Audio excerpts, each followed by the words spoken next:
Bonsoir à toutes et à tous. Dans l'actu de ce samedi 23 août, la première des 3 soirées du festival marnais Couvreau Connexion était placée sous le signe de la musique électronique. 700 visiteurs étaient présents ce vendredi et ont vibré au rythme des titres des années 90 et 2000. JER est un rappeur et producteur franco-malgache révélé au grand public dans la saison 3 de Nouvelle École sur Netflix. Avec son univers mêlant pop, rap et électro, il s'impose comme un artiste audacieux capable de surprendre à chaque projet.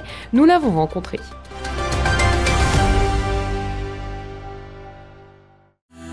Bienvenue dans cette soirée placée sous le signe du souvenir. Génération 90-2000.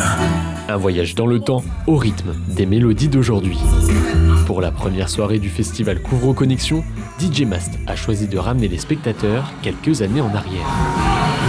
On tourne surtout sur des concepts autour des années 90 et 2000. Donc ce soir, je vais faire un set orienté sur ces années-là, mais sur des sons club. Voilà, des sons club qu'on cartonnait à l'époque, comme dans les années 2000, par exemple Guetta, Benassi, et dans les années 90, je sais pas, par exemple Gala, FL65, des choses comme ça. Voilà. D'origine champenoise, le DJ connaît bien la région. Même s'il jouait pour la première fois à Couvreau. Playlist préparée et platine installée, il n'avait qu'un seul objectif en tête. Il y ait de l'ambiance, qu'il y ait du monde devant la scène pendant le set, que le public soit réceptif, mais voilà, et qu'il y ait de l'échange, du partage surtout, ça c'est important.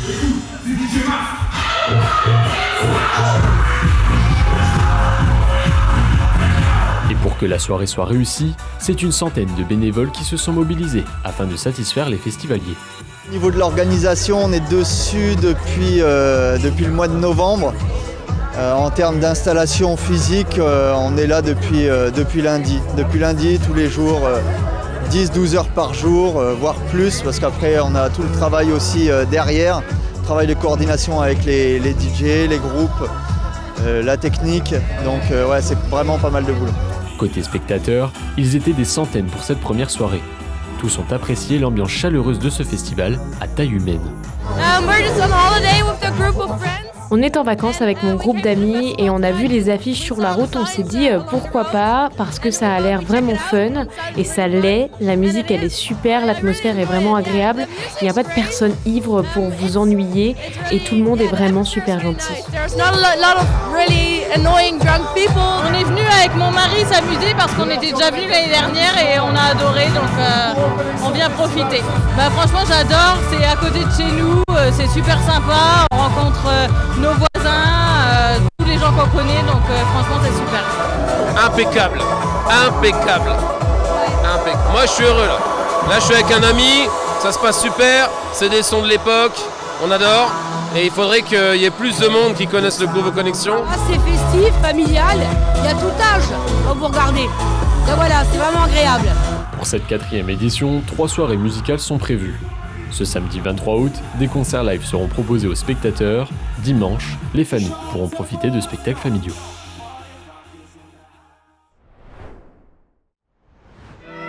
Jeune, Malagas, gothique chelou, toujours assis sur le même banc. K-pop dans le casque, les gens passent entendre le son fort comme dans mes tympans. Un peu plus proche des gens au prince caritier, que des gens populaires du bahut, cœur de meilleure qualité. JR est un artiste qui a marqué les esprits dans la saison 3 de Nouvelle École en 2024 par son style unique et sa polyvalence. Derrière ses flows incisifs et ses productions léchées se cache Jason Robinson, un rappeur franco-malgache à l'univers riche, mêlant rap, pop, électro et sonorité drum and bass. De passage à Saint-Dizier, il nous raconte son parcours.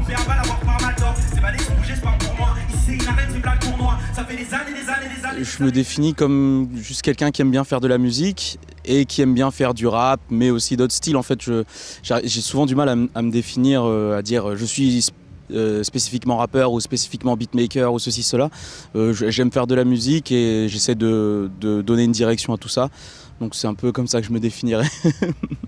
J'ai commencé la musique à l'âge de 13 ans en tâtant un peu les logiciels pour créer de la musique. Je commençais par faire des instrus un peu électro et puis mettre au fur et à mesure des paroles de chanteurs, d'artistes que j'aimais bien comme Lil Wayne ou d'autres artistes de K-pop comme G-Dragon.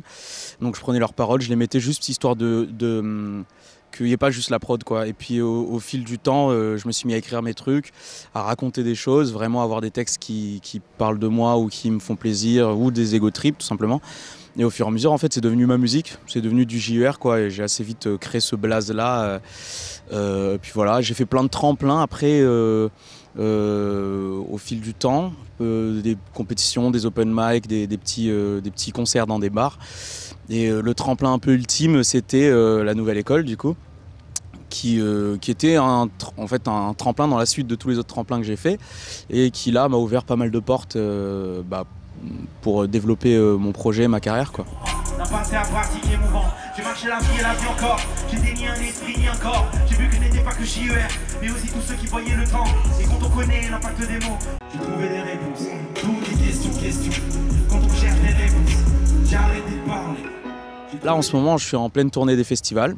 Il y avait aussi une tournée des SMAC en février et ce que j'appelle une pré-tournée fin 2024, donc c'est vachement le thème du concert en ce moment, mais il y a aussi pas mal c'est pas mal entrecoupé de création. Je suis souvent en studio, pour l'instant j'ai pas de date ou d'annonce particulière à faire, mais je suis tout le temps dans de la création. Et ouais, si en ce moment je sors toutes les semaines des espèces de mini morceaux sur Instagram, sur les réseaux sociaux, pour nourrir un peu le truc, quoi, pour pas qu'il se passe rien du tout, et aussi parce que ça fait longtemps que j'ai pas sorti de vrais morceaux et donc j'avais envie de quand même qu'il se passe des choses, quoi. Je suis pas sûr que ça soit indispensable d'avoir les réseaux sociaux, de les utiliser. C'est un coup de pouce si on veut avoir une expansion au-delà d'un niveau local, mais pour moi c'est pas indispensable, hein. Il y a des gens qui n'ont pas forcément de réseaux sociaux ou qui ont encore que Facebook, des trucs comme ça, on entend parler d'eux quand même.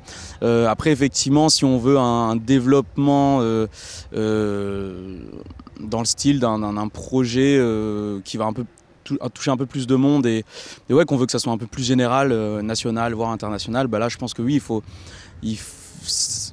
ça va un peu plus vite de nos jours d'avoir les réseaux sociaux. Mais je pense que demain, Internet shutdown, il y a quand même des gens qui arriveront à se faire connaître sans les réseaux sociaux. C'est pas indispensable en vrai, mais ça aide beaucoup. Je ne me perds pas, mes questions persistent. De la joie dans mon cœur, mais comme mon cerveau s'excite. Je revois le monde et la merde qu'on sait faire. Je me demande à combien je prends mes shit et je m'excite. Pas de tenir face au temps, c'est vert. Prends les coups que la vie donne, mais merde. À combien je prends mes shit et je me dédouane des responsabilités. Où commencera des autres pays sans restant. Quand je suis sur scène, je ressens plein de choses différentes, allant du stress à l'excitation, souvent la même chose d'ailleurs, à la joie, l'apaisement. En vrai, j'adore être sur scène parce que ça me fait ressentir plein de choses. Je rencontre les gens, des fois il y a des échanges vraiment marrants avec les gens du public dans les intermorceaux où il y a vraiment le temps de parler, et des trucs improbables. Des fois on descend dans le public, et puis c'est vraiment le moment, on va dire, de la journée où on s'amuse et on fait un peu notre sport. C'est-à-dire qu'il y a déjà du sport à d'autres moments dans la journée, ou des échauffements et tout le tralala, mais sur scène c'est vraiment le moment où on se donne à fond, quoi. Donc c'est trop bien. Physiquement c'est assez intense et c'est pour ça que je dis que c'est bien d'avoir d'autres moments où on marche, on s'échauffe, on s'étire dans la journée, parce que passer de repos total dans le van à avoir fait 10 heures de route et direct sur scène à sauter comme s'il n'y avait pas de lendemain, c'est un peu dangereux.